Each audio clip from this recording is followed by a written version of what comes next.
আমি আকাশে পাতিয়া গান শুনেছি তোমারই গান। আমি তোমাতে সপেছি প্রাণ গো বিদেশিনী। ভুবন ভূমিয়া শেষে আমি এসেছি নূতন দেশে। ভুবন ভূমিয়া শেষে আমি এসেছি নূতন দেশে। আমি অতিথি তোমারই দ্বারে বহু বিদেশিনী। আমি আকাশে পাতিয়া গান শুনেছি তোমারই গান।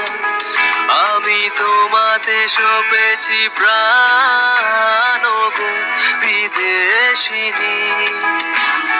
ভুবন ভূমিয়া শেষে আমি এসেছি নূতন দেশে। নেতাজি সুভাষ এরকম মাথাভাঙা কোচবিহার। সহস্র কণ্ঠে রবীন্দ্রনাথ। 25শে বৈশাখ বাংলা সাহিত্য সংস্কৃতির অমর প্রাণপুরুষ বিশ্বকবি রবীন্দ্রনাথ ঠাকুরের জন্মদিন। রবীন্দ্র জয়ন্তী উপলক্ষে প্রথমেই সকলকে জানাই আন্তরিক প্রীতি, শুভেচ্ছা ও অভিনন্দন। তিনি আমাদের প্রাণের কবি, জীবনের কবি, প্রকৃতির কবি, গানের কবি, সর্বোপরি মানুষের ভালোবাসার কবি। 25শে বৈশাখ চলেছে জন্মদিনের ধারাকে বহন করে, বেলা বেলায় ধ্বনিতে ধ্বনিতে গেঁথে। কবিশ্রেষ্ঠ আমাদের রবি ঠাকুর বর্তমান বিশ্বের এক বিরাট বিস্ময়।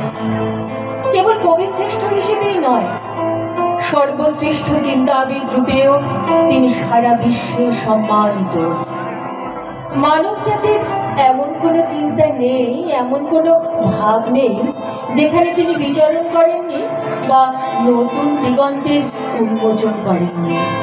এক কথায় আমরা আজও রবীন্দ্রনাথের ভাবতরঙ্গে অবগাহন করি, তার সুরে গান গাই, তার ভাষায় কথা বলি।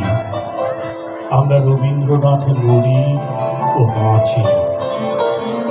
রাত্রি হল ভোর, আজি মোর জন্মের স্মরণপূর্ণ বাণী। প্রভাতের রৌদ্রে লেখা লিপিখানি হাতে করে আনি, দ্বারে আসি দিল ডাক 25শে বৈশাখ।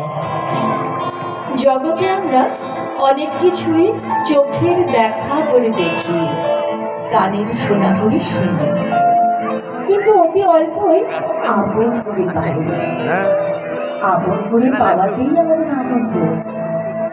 যেখানে এই আপন করে পাওয়া আছে সেখানেই উৎসব। তাই প্রয়োজন বারে বারে নতুন করে আপন করে আপনাকে পাওয়া। জন্মদিন সেই অপার চক্র নতুনকে নতুন করে অনুভব করায়। আমাদের এই শব্দের কম্পাঙ্ক যত দূর অনুরণিত হবে, যারা এই শব্দ শুনতে পাবেন সেখানে দাঁড়িয়ে বা বসে আমাদের সঙ্গে গলা মেলাবেন, এই আশা রাখছি। সহস্র কণ্ঠে রবীন্দ্রনাথ শীর্ষক অনুষ্ঠানে আমাদের প্রথম নিবেদন।